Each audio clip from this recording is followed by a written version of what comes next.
Untitled Chickadees, welcome back to another video with me, Cole, the resident astrologer of Smudge Wellness.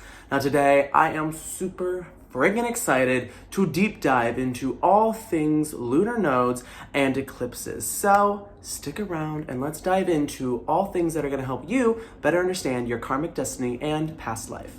Now, the lunar nodes, which are also known as the north and the south nodes, are thought of as destiny placements in astrology. The north node is all about your karmic destiny and your life path, and the south node is all about the natural gifts and talents and the sense of comfort zone that you came in from past lives into this one. The lunar nodes move from sign to sign about every 18 months, and the north and the south node are always exactly opposite each other. So, for example, say you have your north node in Aries at the 5th degree, your south node is going to be in Libra at the 5th degree. What's great about the lunar nodes is that they show us what we naturally came into this world and have a lot of natural gifts. However, it also shows us what we are called to do, right? What we really need to focus and work on. So for example, right, an Aries north node with a Libra south node is the individual who came into this world because of the Libra south node with those natural gifts towards relationship building, being connected one-on-one and having that sense of harmonious balance with other people. However, they need to find the ability to be that individual, right, that little firecracker, and have that sense of independence. Then on the flip side, because there's always that polarity, we can look at the Libra north node with the Aries south node as that individual who came into this life with a lot of individuality, right? A lot of independence and a lot of go-getter energy, but needs to focus on bringing other people into their life, right? Having that one-to-one relationship and having that good bond with others. Once you understand the polarity between the two signs, it's really easy to understand what you need, right? And what you came into this world with based on your north node and your south node. So then looking at the Taurus north node with the Scorpio south node, you're the individual who came into this life to work, to be physically present, right? To really, really tap into the material sense of the world, as opposed to deep diving into all of the opportunities, right? The sense of the occult, the sense of spirituality. But then flipping that, right? Looking at the Scorpio north node with the Taurus south node, it's about separating from the material world, right? Less focusing about, okay, what is physically right here, and focusing on what is that opportunity, right? What is next? What are all the amazing spiritual possibilities for me to grow and to learn and to develop? The Gemini north node with the Sagittarius south node is someone who came into this life with a very worldly perspective, right? Very learned, right? Really keen mind and really expansive perspectives. However, their sense of learning needs to come through being able to funnel it all down, right? Be a little bit more specific, be a little bit more astute, right? Focusing on more of the present, like, okay, what is one thing as opposed to all of these possibilities?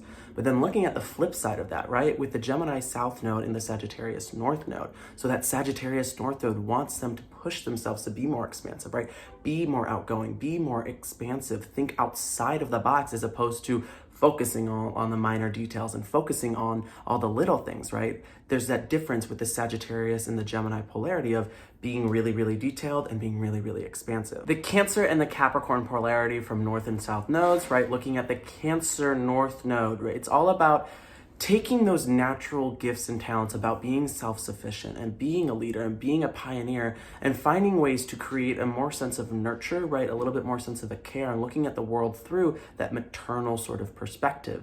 And then flipping the script, looking at the Cancer south node with the Capricorn north node. So that Cancer south node is one who is naturally nurturing, right? Naturally supportive, naturally caring, has that maternal instinct, but needs to find ways to be more self-sufficient, right? To take those nurturing qualities and lead the world with a sense of pioneering initiative and rebellion. When we're looking at the Leo north node with the Aquarius south node, right? The Leo north node is all about finding our inner shine, right? Finding that inner lion, that voice, that independence, that individuality, and using, right, your natural ability to connect with the masses, right? Shake up things, shake up perspectives, and being that leader and that pioneer. And then with the Leo south node and the Aquarius north node, it's about connecting to the grander good, right? The grander public, right? The masses, being able to use your natural show-stopping ability, your natural sense of independence, and your natural sense of individuality to help influence others to have a new, unique perspective. And lastly, the Virgo Pisces polarity, right? The Virgo north node with the Pisces south node, it's all about how can you take this really imaginative spirit, this really creative energy, this really nice sense of spirituality, and make it something that becomes practical, useful, and beneficial for the general public. And then flipping the script on that, the Virgo south node with the Pisces North Node. It's all about saying, I know how to be in the trenches and to get shit done and to be organized and detailed, but how can I now make that something that is a little bit more expansive, dreamlike, and creative, right? Something a little bit more spiritually tied. What's lovely about the lunar nodes is not only do the polarities, right, the sister signs between the north and the south nodes, and then when you flip them, have a lot of similarities, but the lunar nodes also give us the opportunity to look at and pinpoint where are the eclipses happening each year. And eclipses are basically like lunar stimulus overloads for all of us. Eclipses are high intensity lunar events that align with the major lunation cycles, right? So the full moon and the new moon. These are really just like new moon and full moons on steroids, helping us get to our karmic destiny a little bit faster.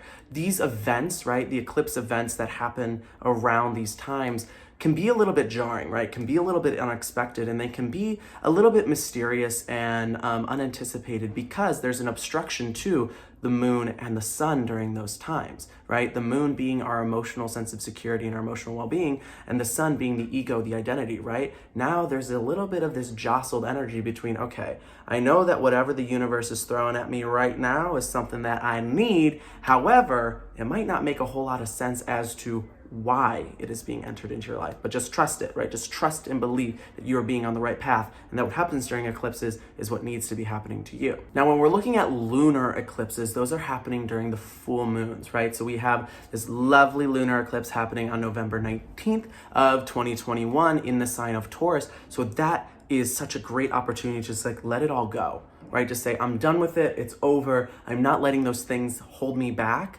anymore, right? Find that sense of closure, find that sense of diligence to say, no ma'am, right? So lunar eclipses align with the full moons, and then solar eclipses align with the new moons. So this is this really great opportunity to just open up the heart and open up the spirit to new opportunities, even if they are not the opportunities that you think are right for you, right? Solar eclipses and lunar eclipses happen very close. It can be slamming one door in your face just to open up another one. So what I always recommend for people is to say, I am very, very comfortable right now with whatever the universe has to offer me, even if it is something that is unexpected, because I know it is going to get me onto the path that I need to be karmically. And with all of that, my dear sweet little chickadees, thank you so much for listening. If you have any questions, feel free to reach out, right? Because there was a lot of information, and this probably could have been a half-hour-long video, but I tried to keep it short and sweet, but it still ended up being pretty long. And to catch up on some more information about spirituality, tarot, spiritual wellness, astrology, all of that great stuff, check us out on Instagram, check us out on YouTube, and check us out on the Dirt by Smudge blog. I'm sending you all so much love, and you just have the most wonderful eclipse season.